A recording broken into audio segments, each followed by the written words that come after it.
Awesome. Thank you for having me, Kelly and Avery, and nice to virtually meet everybody. I kind of seen you in the Zoom Tech 4 camera.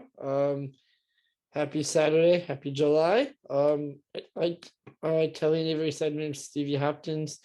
I've got a little presentation for you. I've never actually done a virtual speaking engagement. I've done hundreds and hundreds of them, and for some reason, this is my first that is not in person. I took a little break during COVID, so I appreciated the opportunity that Kelly and Avery and CMD gave me to join you guys from my bedroom on a Saturday morning. I'm going to share my screen. 1 second.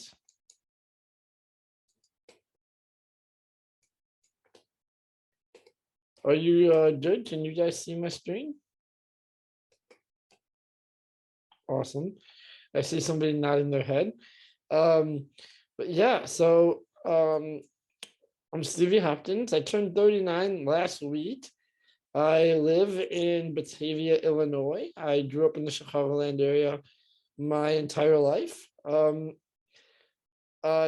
Kelly and Avery's presentation preparation document, wanted to know my diagnosis. I wanted to put diagnoses because yes, I was born with spinal muscular atrophy type 2, but I also like to say I was born with awesomeness. It's just a way to lighten the mood when strangers ask me what my diagnosis is. I usually start with awesomeness, but I was born with spinal muscular atrophy.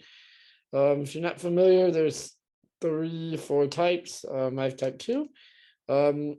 I go to the annual Cure SMA conference. I'm very jealous of all you guys to be at your conference. I did not get to go this year, unfortunately. One of my favorite times of the year is going to our conference. I know we wanted to focus on 3E Love, especially. Many of you may have heard of me or my company, 3E Love, or seen the wheelchair heart symbol. It is how I got started in my existing line of entrepreneurship and business, which I know this panel is about, starting a business and building a brand. So 3E Love, we're going to start out my presentation telling you about 3E Love. My sister Annie and I founded 3E Love all the way back in 2007. We actually created the symbol, the wheelchair heart, back in 2006. As a joke, in college, I went to the University of Illinois, Urbana-Champaign, and we had a big party, and we designed the symbol for the front of our t-shirt for the party. But in 2007, we realized how powerful the symbol was. The wheelchair heart symbol, also called the international symbol of acceptance. My sister got it tattooed on her shoulder, and she put photos of it on MySpace and used it for some YouTube videos that are still online. It went viral, and we realized how powerful the symbol was and what her message was behind it. And we decided to incorporate in 2007. And the idea is to create a lifestyle brand, a positive social mission business to follow the 3 E's: embrace diversity, educate society, and empowered to love life.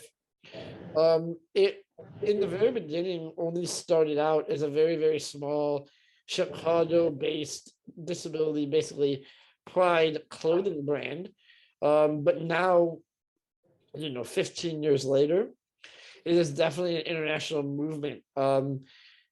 People with disabilities are everywhere, and so are our t-shirts and our message.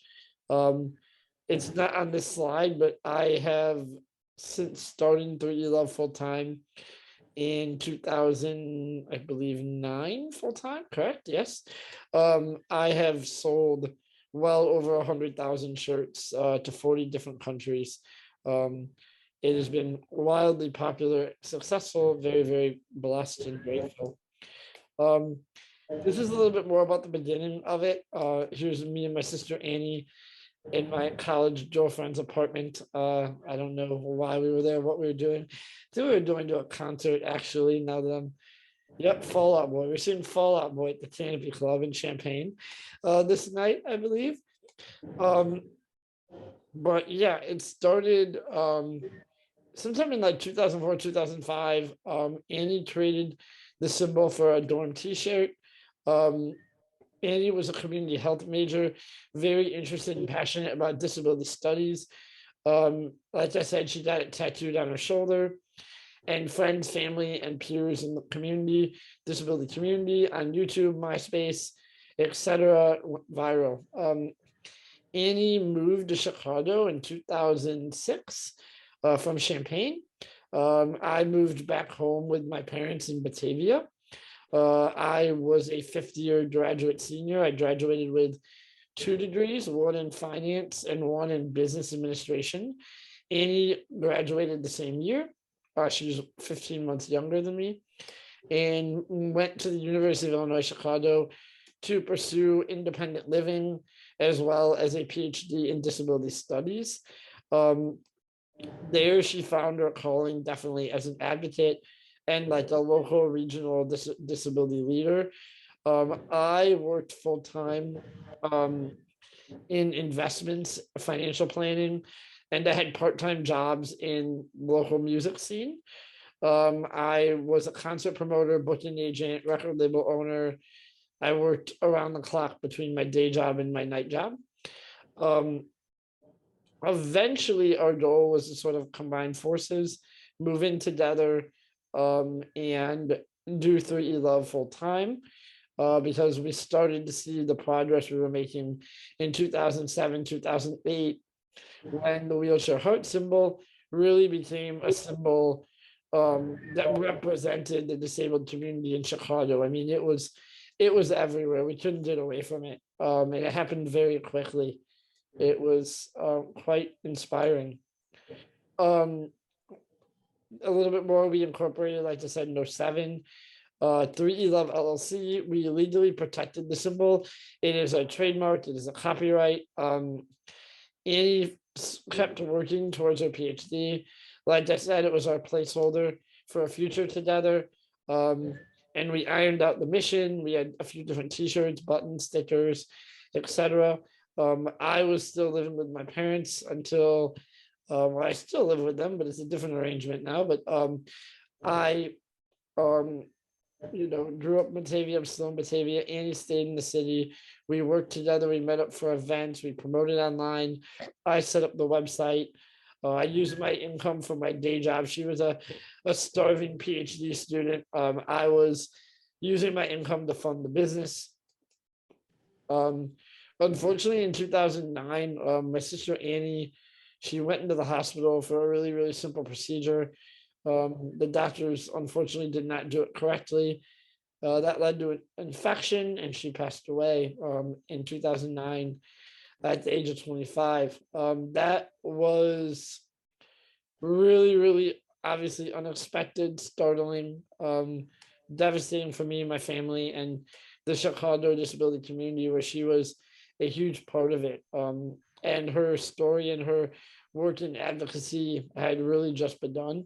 Um, I decided to really continue her mission that we started together. But at the end of the day, it was her baby. I was just the business partner, the loving brother. When she passed away, I really had to jump in if I wanted to continue it. And it was hard in the beginning without her like charisma and her understanding of disability studies and her willingness to sort of put herself out there. Um, I was very, very shy growing up. Really just worked on a computer all day. I did not go out much. She was the one that was wild and out and going to parties and traveling and friends over. And for me to have to take over this business, this mission, this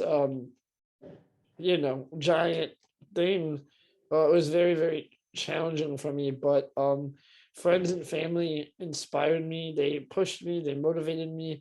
Literally a week after she passed away, at her memorial, the 5,000 people showed up from her groups of friends and family and disability community from all over the Midwest. They just told me, you got to do this, you got to do this, you got to do this. So about 4 months later in May, I quit my job. Um, I quit all my other jobs actually. I jumped into a van with a few of her friends, caregivers, one of my friends, traveled the country for about 5 weeks, um, put stickers all over the country, met people, took video, used it for YouTube, for Facebook, etc. And then in 2010, about a year later, after she passed away, about 7 months into me promoting 3E Love full time and making it my full time work, um, we had like 50,000 Facebook friends. We had customers in every part of the country, some international, only 6, 7 months later. And in January, on January 20th, 2010, I was definitely feeling a lot of stress and emotions and depression in the middle of the winter and the anniversary of her passing. And I decided to try to do my best to turn January 20th, the day of her passing, into a positive day of celebration. And we created, I did it kind of on accident again, the International Day of Acceptance. The idea was for all of our customers and our supporters to quote unquote wear their heart on their sleeve, to use tattoos, temporary tattoos, to get real tattoos, to wear their t-shirts, and to try to start conversations about disability and acceptance on the anniversary of my sister's passing. That ended up making 3E Love go even more viral. It was a huge smashing internet success. My customers all over the country were hosting parties.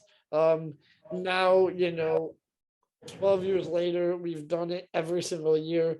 It just keeps getting bigger and bigger and bigger. And now on our website and on our Instagram, people promote their quote unquote their acceptance stories, where we ask them to tell the world, what does acceptance mean to them? And here are just 3 examples of stories. You can see more on our website, which I'll open really quick.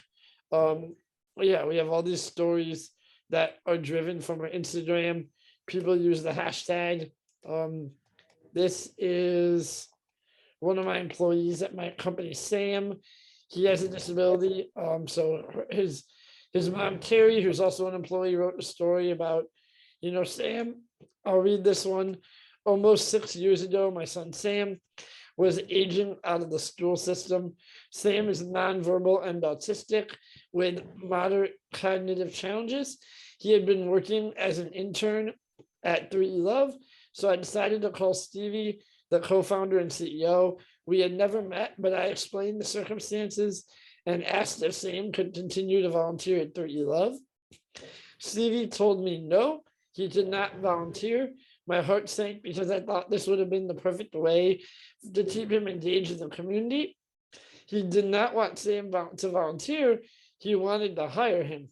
I cried, my husband cried, my daughter cried. Acceptance to Carrie and her family means to look beyond the limitations and embrace the strengths and potential. So that's just one story. It's one that's personal to me because I know them very, very well. Sam still works at my office, 10 some years later. Not as often as he used to, but he still is around. Looking into the future, I hope to expand 3E Love. We really took a break during COVID. 80% of 3E Love, honestly, was in-person events. My family and my employees and I used to travel the country 6, 7, 8 times a year for bigger events, and then I would do speaking events and do regional events almost regularly. But COVID really, really put a pause on that. But I hope to bring on local and state ambassadors all over the world to sort of represent 3E Love.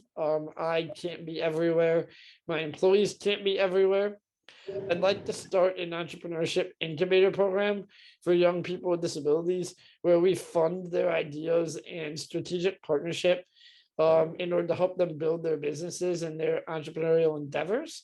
I'd also love for 3E Love to become almost like a social club, an event planning committee to bring the community together in person, whether it's restaurants or bowling parties or movie nights or date nights or well, it doesn't matter to me. I just love to build clubs um, run by our community.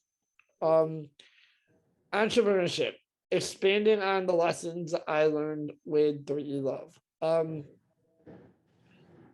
If you've met me or have known me, you definitely know me from 3E Love. But what you don't know is that back in 2000, I don't know, maybe 13, 14, those who have gotten to listen to me speak or met me or know me well know that 3E Love definitely became a challenge for me because it built into a multi-million-dollar business overnight, and I had no outside funding. I had no education and like marketing.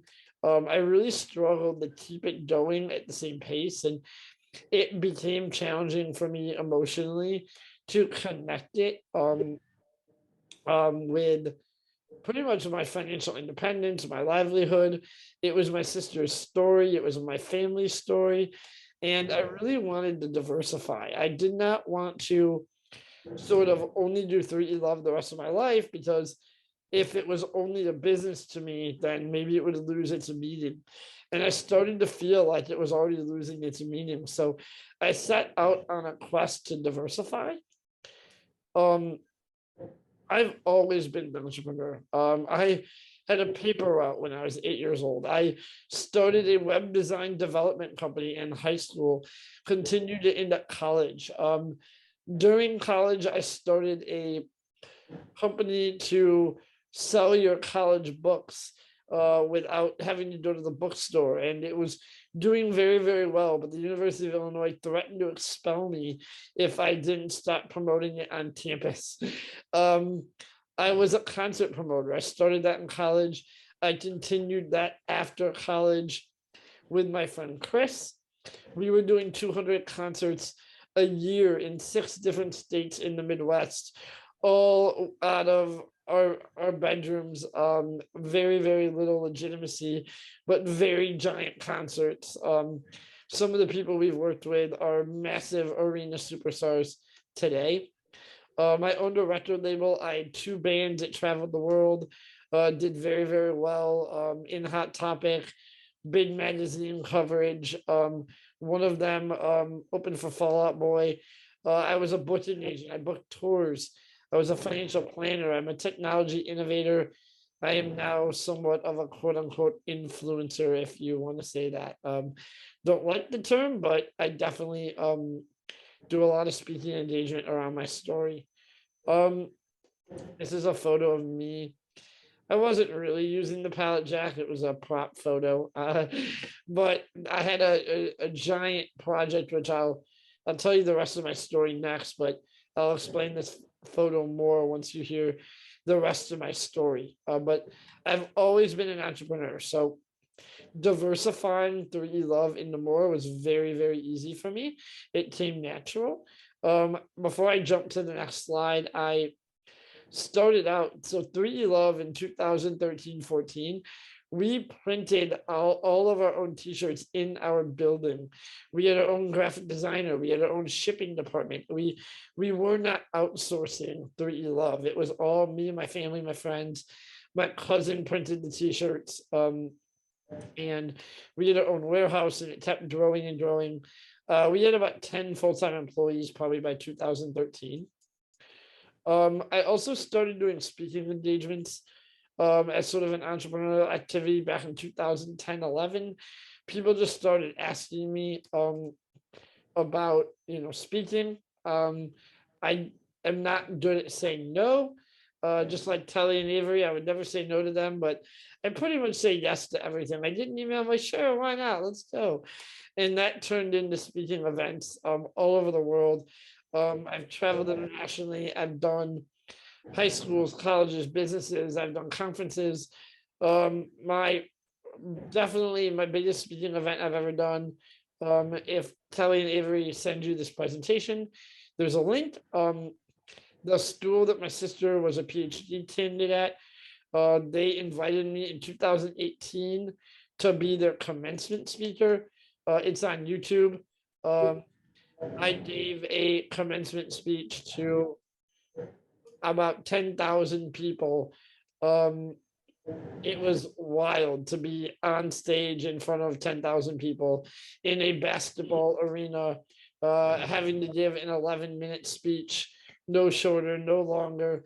I usually am not timed. So it was a very big, challenging moment in my life. Very proud and blessed that I was given the opportunity. So, yeah, you can search for that if you want. It's really the only speaking engagement I've ever put online. Before 2008, 18, I was always kind of not embarrassed. I've never been embarrassed, but I never really let people take video or audio of my speeches because I just didn't really know if I wanted it out there yet. And that really forced me to put it out there. So now I sort of let people do whatever they want. It's definitely given me more confidence to put myself out there publicly when 10,000 people and being on the internet for the rest of my life. Um, Second City Prints, SCP merchandising. Um, this is about 95% of my income and my life now. It started in 2013. A friend in a band that is from Chicago.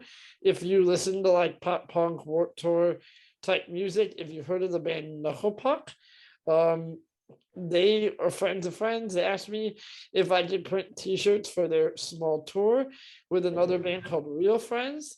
Um, I'm like, yeah, why not? I can print 50 shirts. That somehow, in the past 8, 9 years, has evolved into a business with 175 employees across the country.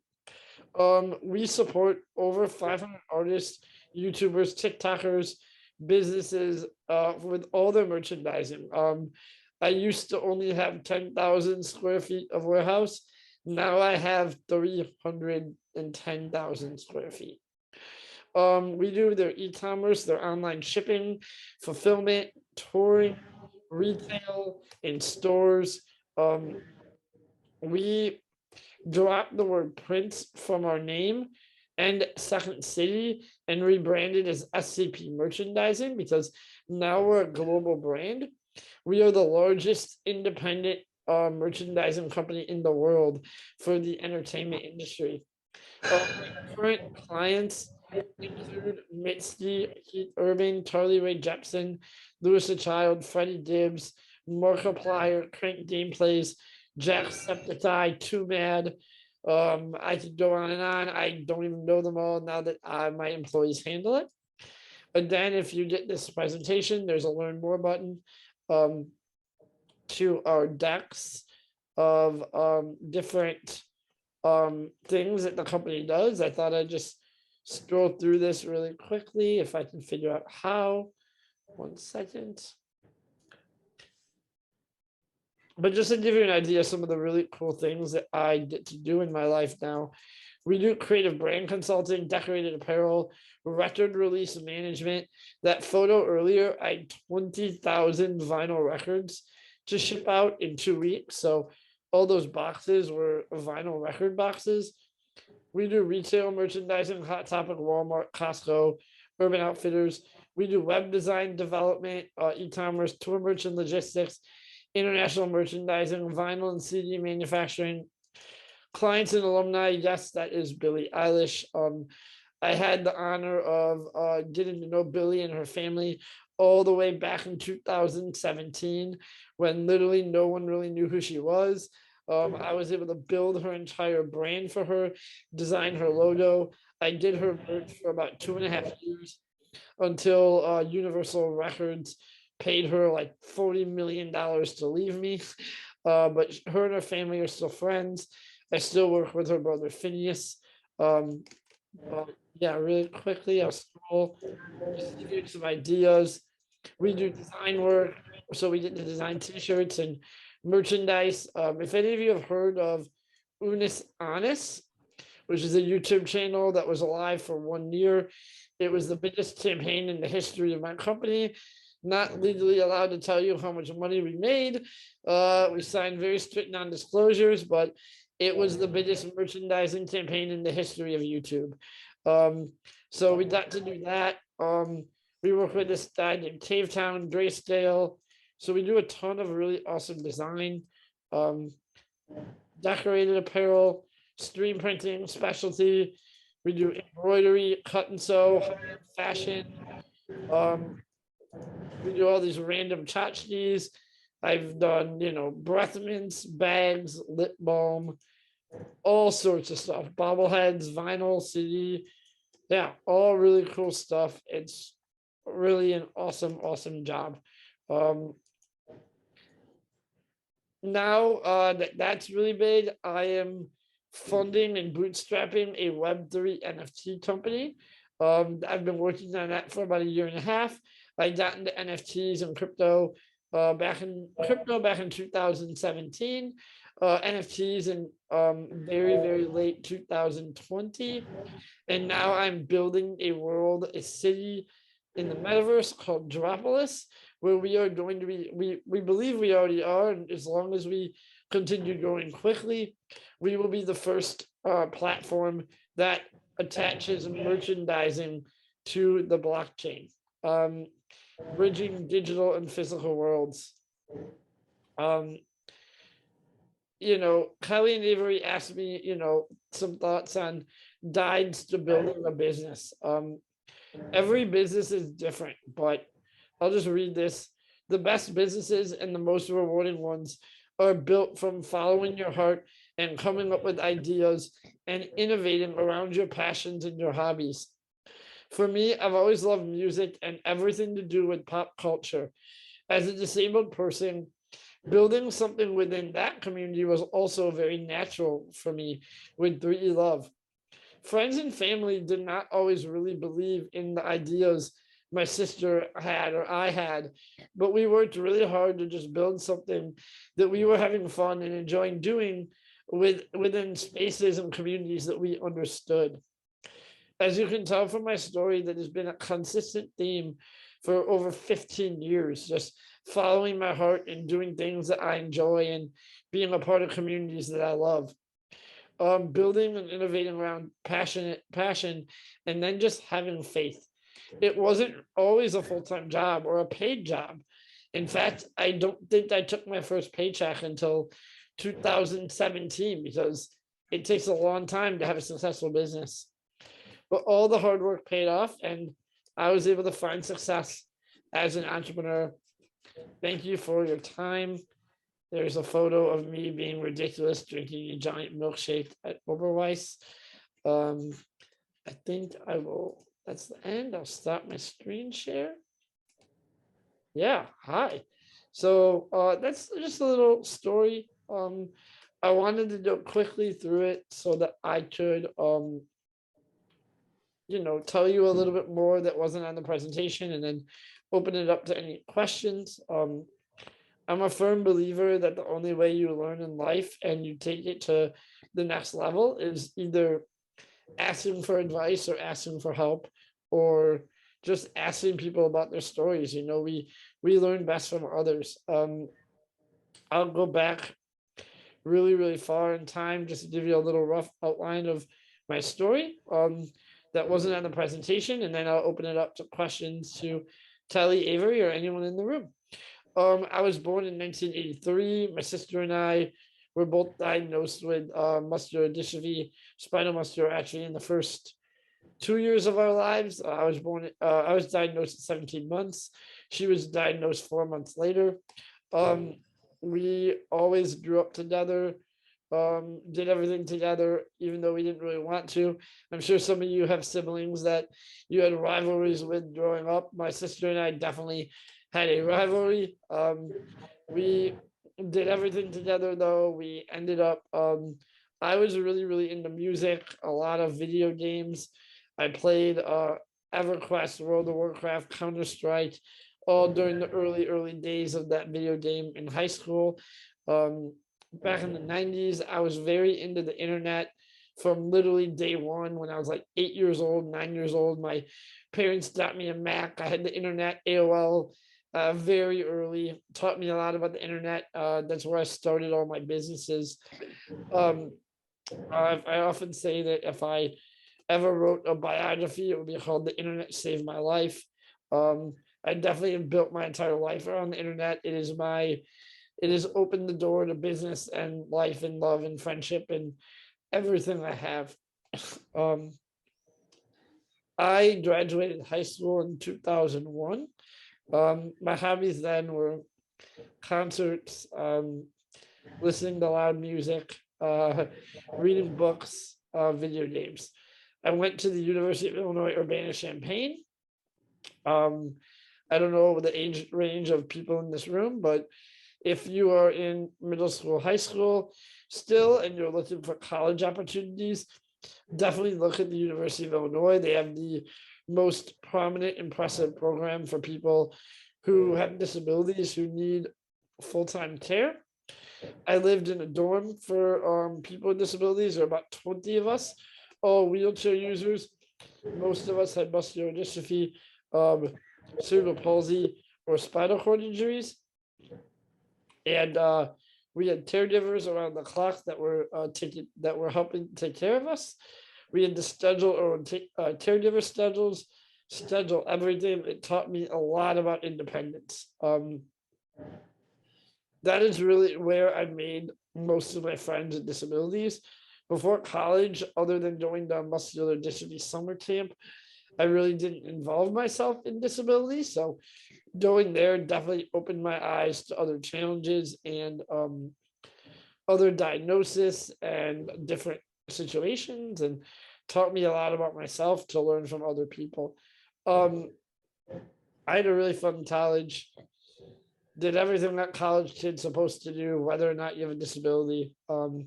That's really how 3E Love was born. Um, I graduated in 06 with 2 degrees in business. My sister graduated at the same time. Like I told you in our story, she moved to the city.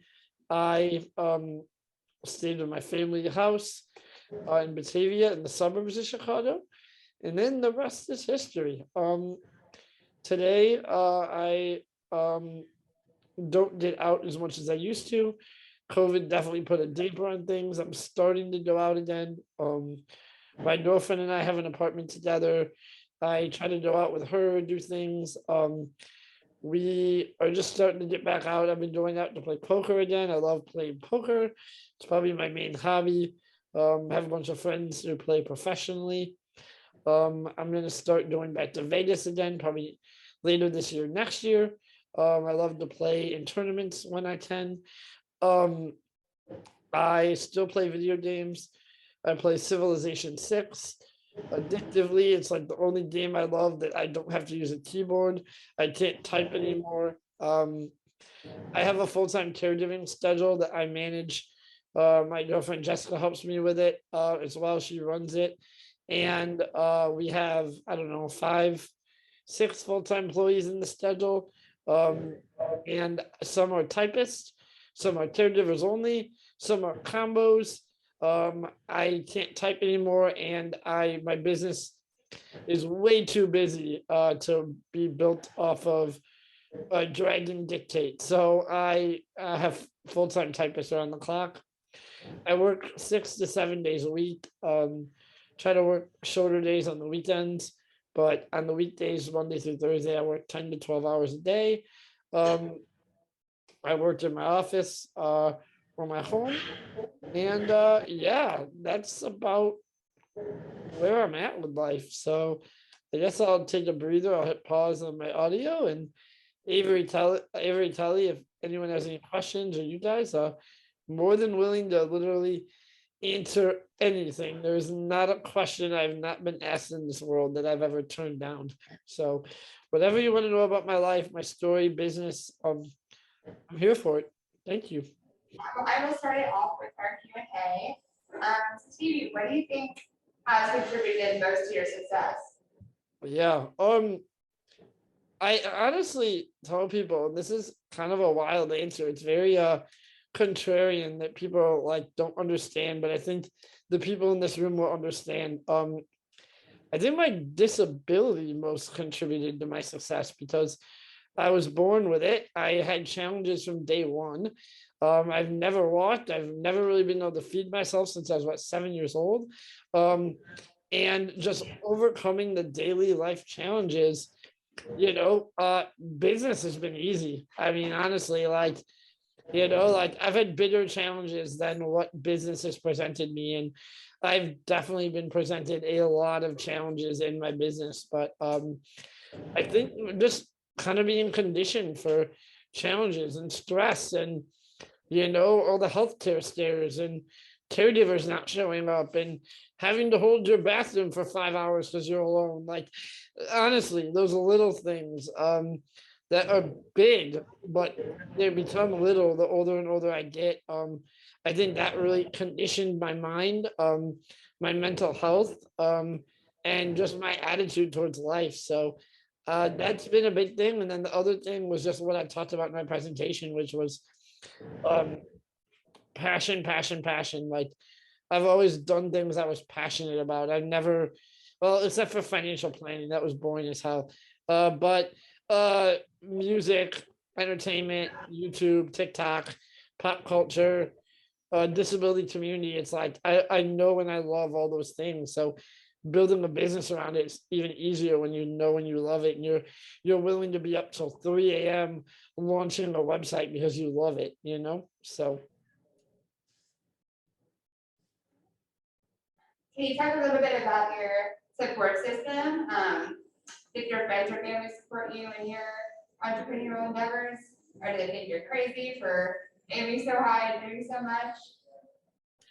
yeah, so I'll never forget back in like 2010, my amazing father, who's also an entrepreneur, he once said, "How are you going to pay the bills selling t-shirts?" Like, he didn't mean anything bad by it, but like to go from having two finance degrees, valedictorian in my high school, like, I could have gotten jobs really anywhere if I wanted to in traditional business to tell my family that I wanted to sell t-shirts full time and do this. Like people did think I was a little crazy. But my mom and dad and everyone, I mean, they still supported me. My mom actually was very involved from day one. She traveled with me. She helped ship t-shirts.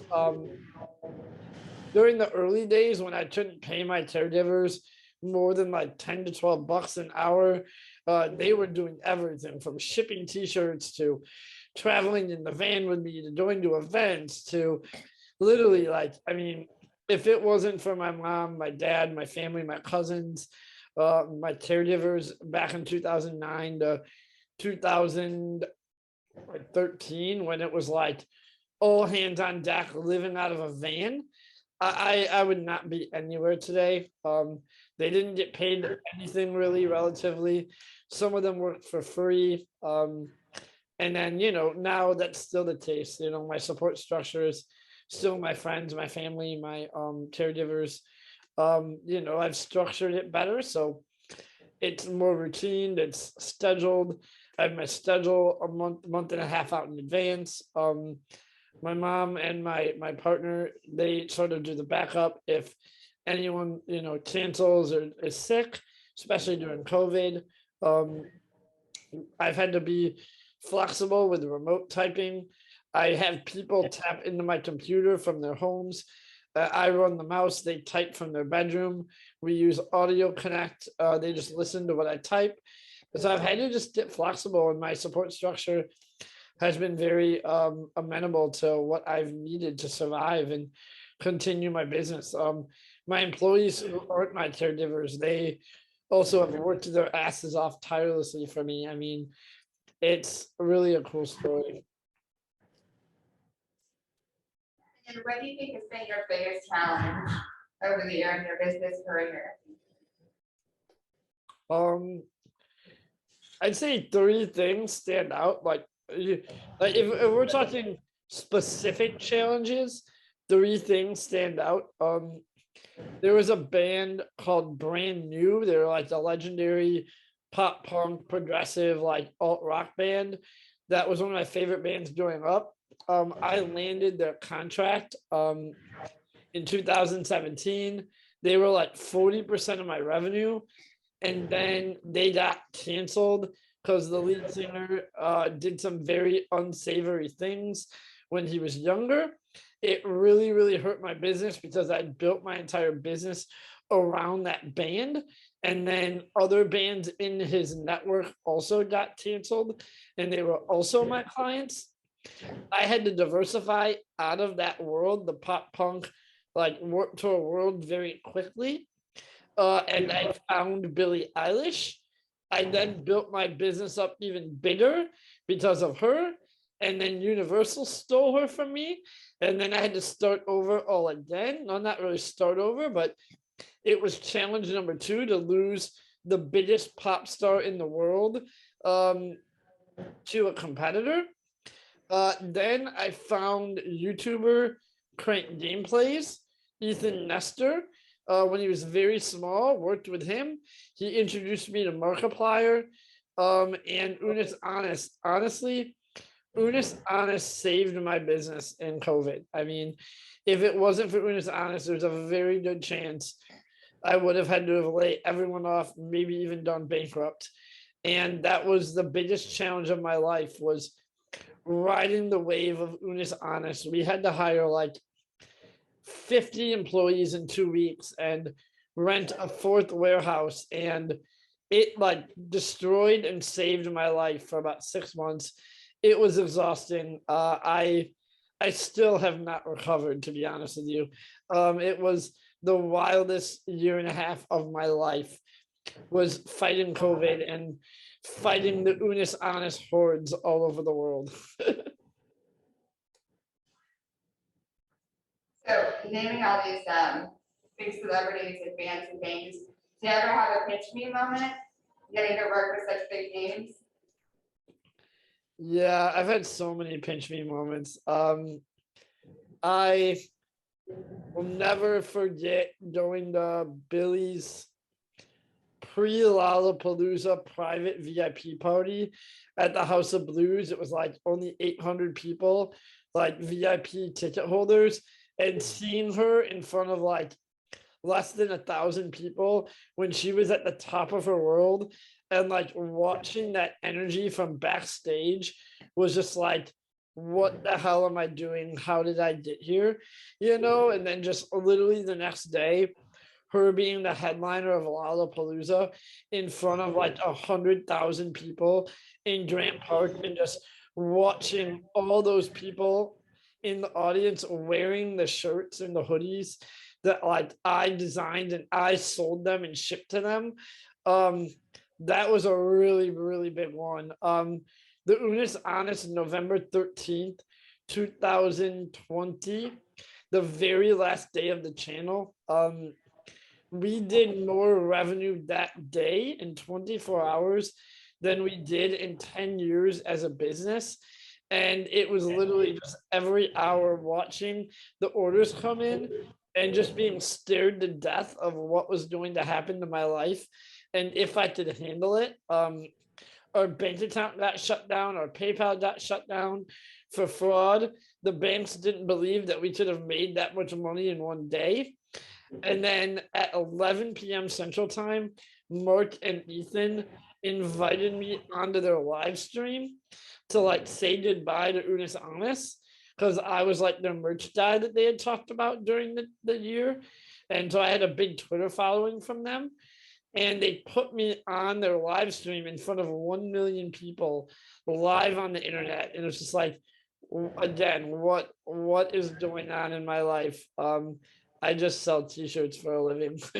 um, so those were the two biggest pinch me moments that I can remember. I've definitely had others like the commencement speech for college graduation, and then traveling. We had to travel all over the world, like just going different places into the mountains or into the desert and just seeing Mother Nature when I was younger. I haven't traveled in a long time, but that was a really, really fun part of life for sure. And what would you say is the most rewarding part of what you do? I think it's changed over the years. Like all those pinch me moments I just told you about. Those were probably the most rewarding parts when I was like younger. And now that those are sort of harder to have, the more I've experienced, they're harder to have. Like I don't have those little adrenaline shots anymore. Like I used to have. Like I can't stay up until 3 a.m. I just can't do it anymore just because I love what I'm doing. So now like rewarding for me is like recruiting good employees and landing those amazing employees that I really need for my business, and then being able to mentor them and be their role model and give them advice during hard moments and help young people. Most of my employees are in their 20s and 30s. So, I'm a very young CEO. I'm only 39, and a lot of my employees, it's their first supervisor job or their first management job. So getting to identify young talent and mentor them and watch them grow my business, it's very, very emotionally rewarding. And honestly, like I think if it wasn't for that, I probably would have already quit. The Not that I want to quit, it's just I don't know what else I could achieve at this scale that I would feel a part of. Because now that I'm the CEO, it's like I no longer work with the clients. I no longer do the fun stuff that I love doing. Now I get to help other people do it, but I'm not actually doing it. The past month or two I've been dabbling though. I've been doing a little biz dev, and I can't tell you the clients that I've been working with, but I'm preparing some pretty big things. I'm starting to dabble in it because I need to, but yeah, that's all I can think of. And what's something you wish you would have known sooner in your business journey? Yeah. I wish I would have hired more people to help me earlier, like, and found outside money. I was very, very stubborn and I wanted to own it 100% all by myself because I just was stubborn about that. Like, I didn't want to like deal with other owners and deal with paperwork and legal. So I bootstrapped my entire business with credit cards and profit. I never took out loans. I never got investors. Um, I really wish I would have done that. There are many, many people that wanted to invest in 3E Love. There are many people that wanted to invest in SCP. Um, I still, I still own 100% of it, and now, 15 years later, I'm now, I'm now looking for investors and outside money in order to get to the next level because you can't grow a business with almost 200 employees and 40 million in annual revenue without like outside money. It's very hard. So I wish I would have done that earlier. It would have allowed me to hire the right people earlier. I didn't really hire people to take over any parts of any part of the business probably until 2017.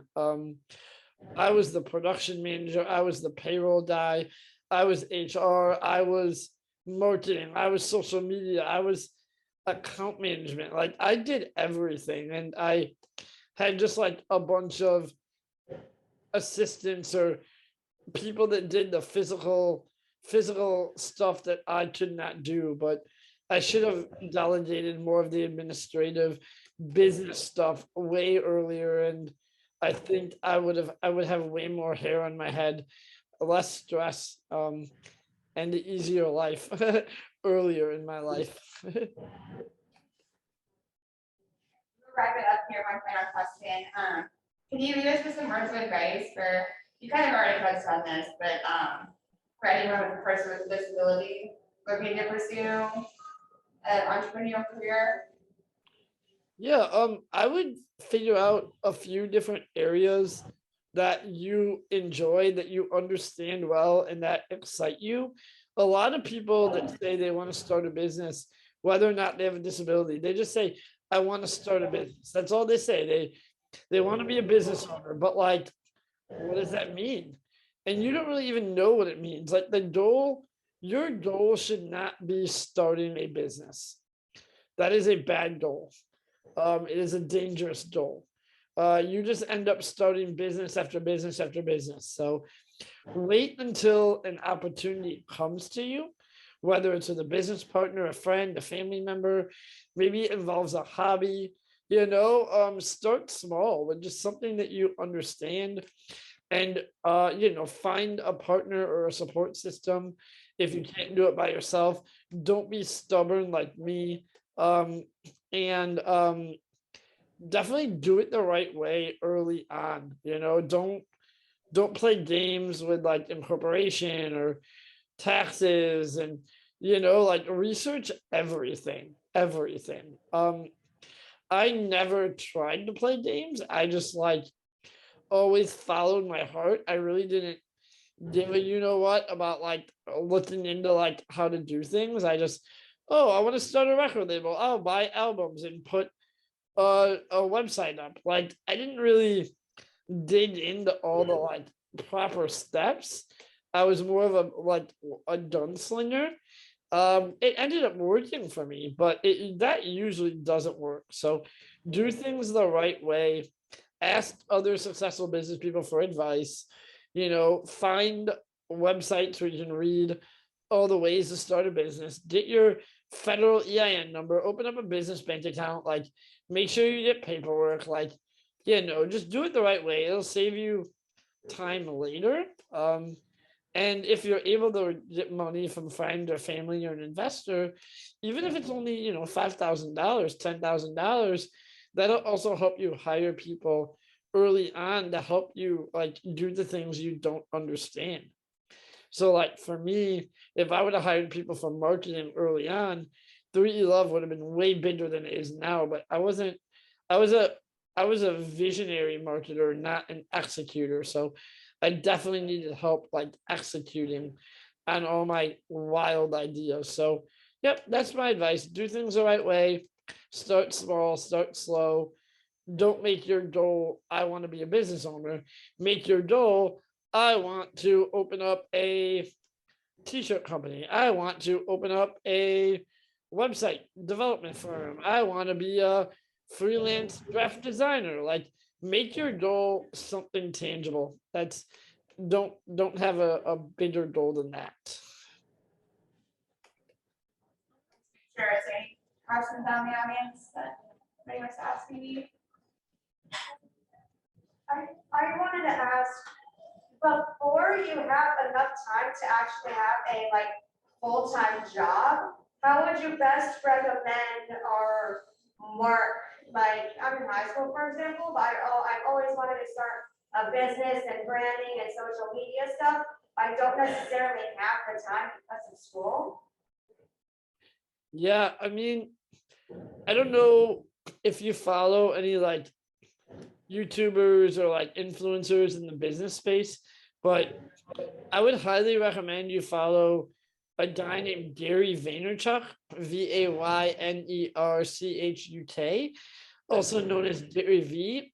He talks a lot about that, like not starting something because you say you don't have time. And I'm not saying you don't have time. I believe that you don't have time. But at the end of the day, there's 24 hours in a day. And my only advice to you is plan your day, structure your day, figure out what is important to you. Maybe there are things in your day that you can cut out half of, a half an hour of. Maybe right now you take really long dinner breaks and you don't need to, and that gives you another half hour. Maybe you watch a lot of TV. What's more important to you, TV or starting your social media business? Do you need 9 hours of sleep, or can you get away with 7 or 6? When I really needed more time, I'm not recommending that people sleep less. I'm not your doctor, but that's what I did. I started waking up at 6 a.m. I was getting into the office by 6:45, 7 every day. I added 2 hours to my day instantly. So I think that's really my biggest advice for everyone is like build a routine. If you ask me what day of the week it is and what time it is, I know what I will be doing or what category of things I will be doing. For example, if it's between 2 and 4 on a Tuesday, I am eating lunch and going to the bathroom and taking a mental health break. If it is 5:30 on a Wednesday, I am having outside meetings with business partners and my C-suite employees after the end of the workday. And on a Saturday at 10 a.m., I'm usually typing with my typist Tyler.